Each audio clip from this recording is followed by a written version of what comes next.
Study IQ IAS, अब तैयारी हुई अफोर्डेबल।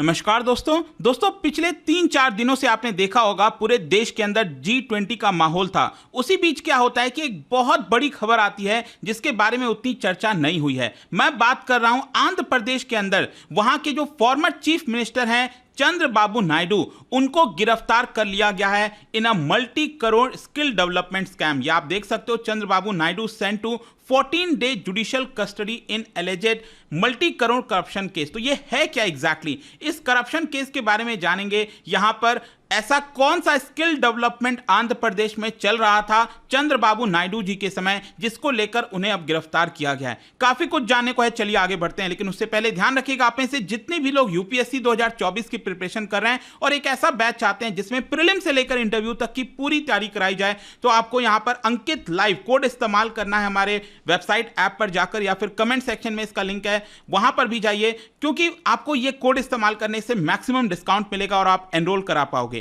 और इसके अलावा अगर आप एमसीक्यूज अटेम्प्ट करना चाहते हैं तो मेरे इंस्टा पेज पर जा सकते हैं, वहां पर स्टोरीज में जितने भी एमसीक्यूज हैं उसको आप अटेम्प्ट कर पाएंगे। चलिए शुरुआत करते हैं और सबसे पहले यह देखते हैं कि एग्जैक्टली हुआ क्या है। देखिए, चंद्रबाबू नायडू जी को 14 डेज जुडिशियल कस्टडी के लिए भेज दिया गया है। मतलब कि उनको ऑब्वियस सी बात है, हमारे देश में आपको पता होगा जब भी किसी को गिरफ्तार किया जाता है तो उनको 24 आवर्स के अंदर मजिस्ट्रेट के सामने पेश करना होता है। तो मजिस्ट्रेट के सामने पेश किया गया। इनफैक्ट मैं आपको बताऊं तो सैटरडे की सुबह जब G20 की मीटिंग की शुरुआत हो रही थी, उसी समय यह खबर आती है कि चंद्रबाबू नायडू को गिरफ्तार कर लिया है पुलिस ने, और संडे को यहां पर उनको मजिस्ट्रेट के सामने पेश करना पड़ा। और मजिस्ट्रेट ने बताया जा रहा है कि यहां पर 14 डे का जुडिशियल कस्टडी सौंप दिया है in connection to the multi crore corruption case. और जैसे ही कोर्ट का यह ऑर्डर सामने आया, जो उनकी पार्टी है तेलुगु देशम पार्टी, आपको पता होगा टीडीपी के बारे में आंध्र प्रदेश के अंदर है, उन्होंने मंडे को बताया जा रहा है कि स्टेट वाइड बंद जो है उसका निर्णय लिया। वैसे मैं आपको एक और चीज बता दूं, जो खबर यह आ रही है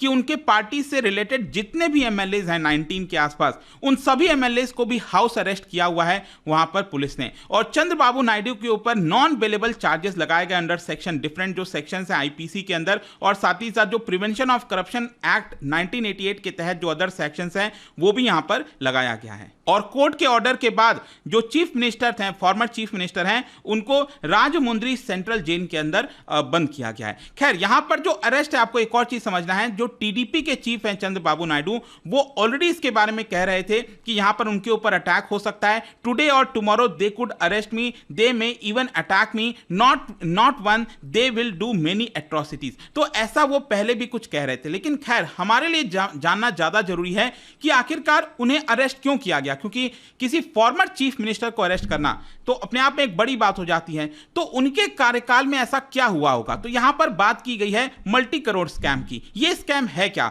देखो, 2014 में आपको याद होगा आंध्र प्रदेश और तेलंगाना वो डिवाइड हुआ था। तो उस समय जो पार्टी जीतकर आई थी आंध्र प्रदेश के अंदर, चुनाव हुआ था, तो वो जीतकर आए थे एन चंद्रबाबू नायडू की पार्टी टीडीपी, और वो चीफ मिनिस्टर बने थे। तो उनके आने के कुछ ही महीनों के अंदर यहां पर उन्होंने प्रपोज किया to set up a skill development corporation. मतलब कि एक कॉर्पोरेशन बनाया गया स्किल डेवलपमेंट के लिए, ताकि वहां की जो यूथ है उनको स्किल प्रोवाइड की जा सके, और पूरे आंध्र प्रदेश के अंदर अलग अलग क्लस्टर्स खोले जाएंगे, ऐसा यहां पर उन्होंने कहा। मतलब कि पावर में आते ही उन्होंने कहा कि स्किल डेवलपमेंट से रिलेटेड हम यहां पर काम करेंगे। एम यही था कि जो अनएम्प्लॉयड यूथ है उनको स्किल प्रोवाइड की जाए ताकि उनको नौकरी मिल सके आगे आने वाले समय में। अब क्या है कि ये जो कॉर्पोरेशन है, इसका मेन मकसद ये था उस समय जब बनाया गया था कि देश भर में जो भी एजुकेशनल कोर्सेज ऑफर किए जाते हैं अलग अलग इंस्टीट्यूशंस के द्वारा, तो उन सबको एक तरह से कंबाइन करके जो स्टूडेंट्स हैं, मतलब कि जो भी अनएम्प्लॉयड यूथ या स्टूडेंट्स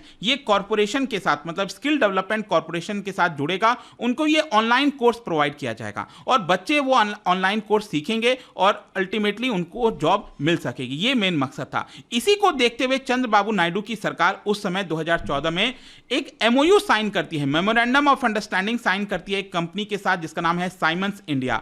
और साइमंस इंडिया के साथ ये एमओयू साइन किया गया ताकि आंध्र प्रदेश के अलग अलग जगह पर स्किल डेवलपमेंट सेंटर को स्टैब्लिश किया जाएगा। और ये जो पूरा प्रोजेक्ट है इसको एग्जीक्यूट किया जाएगा by Andhra Pradesh state skill development corporation in partnership with different companies. और ये जो साइमंस है इनका मेन काम यह था कि 6 सेंटर ऑफ एक्सीलेंस खोले, मतलब आंध्र प्रदेश के अलग अलग जगह पर 6 ऐसे सेंटर्स ऑफ एक्सीलेंस खोले ताकि वहां पर स्किल डेवलपमेंट प्रोवाइड की जा सके। अब एमओयू के अंदर जो टोटल कॉस्ट की बात कही गई थी, जो लागत की बात कही गई थी, वो था लगभग 3,356 करोड़। मतलब कि ये जो मैंने आपको बताया ना 6 सेंटर्स ऑफ एक्सीलेंस, ये बड़े बड़े इंस्टीट्यूशंस एक तरह से खोले जाएंगे ताकि स्किल्स प्रोवाइड होगा, उसके लिए जो खर्चा आएगा वो लगभग 3,356 करोड़ का आएगा। और उसमें से राज्य सरकार अपनी तरफ से 10% जो पैसा है ग्रांट इन एड वो प्रोवाइड करेगी। तो ऑब्वियस सी बात है 3,356 करोड़ का जो grant in aid state government को प्रोवाइड करना है वो आता है लगभग 335 करोड़ के आसपास। आ रहा है समझ में? मतलब कि इसका सिर्फ 10% ही यहां पर स्टेट गवर्नमेंट प्रोवाइड करेगी और बाकी का जो इन्वेस्टमेंट है वो इस कंपनी के द्वारा किया जाएगा, साइमंस के द्वारा किया जाएगा। और ऑब्वियस सी बात है आगे चलकर जो भी प्रॉफिट वगैरह होगा साइमंस को वो मिल जाएगा। तो ये आपका एमओयू साइन किया गया था। अब क्या होता है, अगले साल 2015 में 19 जनवरी को चंद्रबाबू नायडू ने 17 skill development centres across the state वो यहां पर खोल दिए। लेकिन आगे चलकर क्या होता है, उनकी सरकार गिर जाती है, टीडीपी की सरकार गिर जाती है और नई सरकार आती है। आपको पता है अभी प्रेजेंट में जो चीफ मिनिस्टर है वो है वाईएस जगन मोहन रेड्डी, वाईएसआरसीपी आपने सुना होगा, उनकी पार्टी है, वो पावर में आ जाती है। और उन्होंने डायरेक्टली 2021 में असेंबली में, आंध्र प्रदेश की असेंबली में आरोप लगाया कि ये जो स्किल डेवलपमेंट कॉर्पोरेशन बनाया गया था चंद्रबाबू नायडू जी के समय, वो एक प्रकार से स्कैम है और इसके जो मेन परपेचुएटर है वो है चंद्रबाबू नायडू खुद। उन्होंने यहां पर पैसे का कुछ घोटाला किया है और कई करोड़ों रुपए यहां पर डाइवर्ट किए हैं और प्रिलिमिनरी इन्वेस्टिगेशन किया गया आंध्र प्रदेश सीआईडी के द्वारा। देखो क्या होता है ना, जैसे सेंटर में सीबीआई है वैसे ही हर एक राज्य के अंदर सीआईडी होता है। सीआईडी का मतलब हुआ क्राइम इन्वेस्टिगेशन डिपार्टमेंट। तो वैसे ही आंध्र प्रदेश की जो सीआईडी है उन्होंने एफआईआर दर्ज किया 2021 के दिसंबर महीने में और उन्होंने इसको लेकर इन्वेस्टिगेशन जारी कर दिया। अब क्वेश्चन यह है कि सीआईडी के द्वारा एलिगेशन क्या लगाया गया है, आरोप क्या लगाया गया है। यहां पर जो मेन आरोप है सीआईडी के द्वारा, जो टीडीपी गवर्नमेंट चंद्रबाबू नायडू की जब सरकार थी उनके ऊपर यह लगाया गया कि हड़बड़ी में, मतलब कि जो ये पूरा प्रोजेक्ट लॉन्च किया गया था, एमओयू साइन किया गया था साइमंस के साथ मिलकर, ठीक है, तो विद इन 3 मंथ्स, 3 महीने के अंदर अंदर 371 करोड़ रुपए आंध्र प्रदेश की सरकार ने ट्रांसफर कर दिए उस कंपनी को, साइमंस को ट्रांसफर कर दिए। तो अब आप में से कई लोग पूछेंगे तो इसमें प्रॉब्लम क्या है जब एमओयू में ऑलरेडी था। प्रॉब्लम यह है, सीआईडी का आरोप यह है कि ये जो कंपनी है साइमंस, इन्होंने सिंगल रुपए तब तक इन्वेस्ट नहीं किया था। मतलब इस कंपनी ने अभी तक कोई रुपए भी इन्वेस्ट नहीं किया है। उसके पहले ही यहां पर राज्य सरकार जो है कैसे ये 371 करोड़ रुपए उनको ट्रांसफर कर सकती है। अब सीआईडी ने यह बताया है अपने पूरे इन्वेस्टिगेशन के अंदर कि 371 करोड़ में से 130 करोड़ रुपए तो प्रोजेक्ट के ऊपर स्पेंड किया गया, क्योंकि मैंने आपको बताया ना 17 स्किल डेवलपमेंट सेंटर इनॉग्रेट किया गया था 2015 में। तो सीआईडी ने यह बताया कि 130 करोड़ रुपए तो चलो यहां पर खर्च किया गया, लेकिन बाकी का जो 241 करोड़ रुपए है वो गलत तरीके से 5 शेल कंपनीज को डाइवर्ट कर दिया गया। ये शेल कंपनीज का आप सारा नाम देख सकते हो यहां पर, ये गलत तरीके से डाइवर्ट किया गया। और ये जो कंपनीज हैं उनको मतलब कि फेक इनवॉइस जनरेट किया गया था। ये कंपनीज ने क्या किया, फेक इनवॉइस जनरेट किया और कहा कि हमने आंध्र प्रदेश सरकार को स्किल डेवलपमेंट सेंटर में कंप्यूटर, सॉफ्टवेयर और बहुत सारी अलग अलग चीजें यहां पर दी हैं, लेकिन क्या एक्चुअल में दिया गया था? नहीं दिया गया था। बस फेक इनवॉइस जनरेट करके ये बिल बनाया गया और ये 241 करोड़ रुपए यहां पर शेल कंपनीज में ट्रांसफर कर दिए। और सीआईडी ने यहां पर एक और चीज बोला कि जो भी यहां पर फाइल्स वगैरह क्लियर किए गए थे उसमें कहीं पर भी principal secretary, finance secretary, chief secretary, उनका किसी का भी सिग्नेचर नहीं था। तो यहां पर ट्रांसपेरेंसी को लेकर भी सवाल उठाया गया है कि आखिरकार इतना सारे रुपए कैसे ट्रांसफर किया जा सकता है। सीआईडी ने सजेस्ट ये भी किया है कि जो क्रिटिकल डॉक्यूमेंट्री एविडेंस है उसको डिस्ट्रॉय करने की भी कोशिश की गई है। यहां पर सीआईडी ने यह बोला है कि जो नायडू है और उनकी जो पार्टी है, चंद्रबाबू नायडू की पार्टी है, वो उनकी अल्टीमेट बेनिफिशियरी रही है। मतलब ये 241 करोड़ रुपए कहीं कहीं जो ट्रांसफर हुए हैं उसका फायदा चंद्रबाबू नायडू ने उठाया है। और साथ ही साथ यहां पर सीआईडी का डायरेक्ट आरोप यही है कि Chandrababu Naidu is the principal conspirator behind this whole scheme. मतलब कि ये पूरा स्कीम लाना, इसको एग्जीक्यूट करना और रुपए ट्रांसफर करना, इसके पीछे जो मेन ब्रेन है वो चंद्रबाबू नायडू का ही है। तो अल्टीमेटली यहां पर आरोप चंद्रबाबू नायडू के ऊपर लगाया गया, एफआईआर दर्ज किया गया और फाइनली उनको अरेस्ट कर लिया गया। और इसकी वजह से क्या हुआ है कि जो पब्लिक का पैसा है उनको लॉस हुआ है, पब्लिक एक्सचेकर को लॉस हुआ है।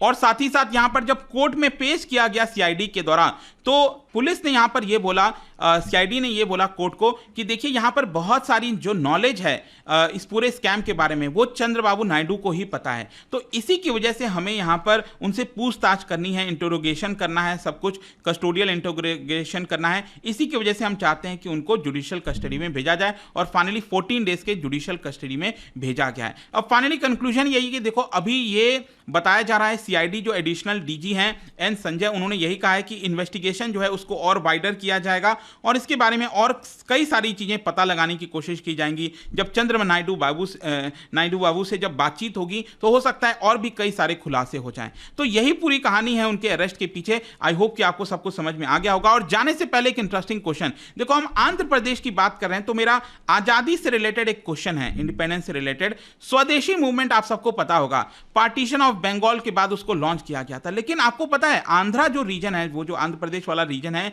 उसमें उसको किस नाम से जाना जाता था जो स्वदेशी मूवमेंट है? इसका राइट आंसर आप सबको पता है, मेरे इंस्टाग्राम पर तो मिलेगा ही, वहां पर अगर आप नहीं हो कोई बात नहीं, टेलीग्राम से ले सकते हैं इसका सही उत्तर। मैं कई सारे जो एमसीक्यूज हैं वो यहां पर स्टोरीज में डालता रहता हूं। बाकी अगर आपको पीडीएफ चाहिए तो टेलीग्राम पर आइए, अलग अलग सोशल मीडिया पर आप जुड़ पाओगे। और जैसा मैंने आपको बताया, यूपीएससी की अगर आप तैयारी करो, just use the code Ankit live to get maximum discount. And I hope की वीडियो आपको पसंद आया होगा। मिलता हूं आपसे next time. Till then thank you very much, see you soon. Study IQ IAS, अब तैयारी हुई अफोर्डेबल।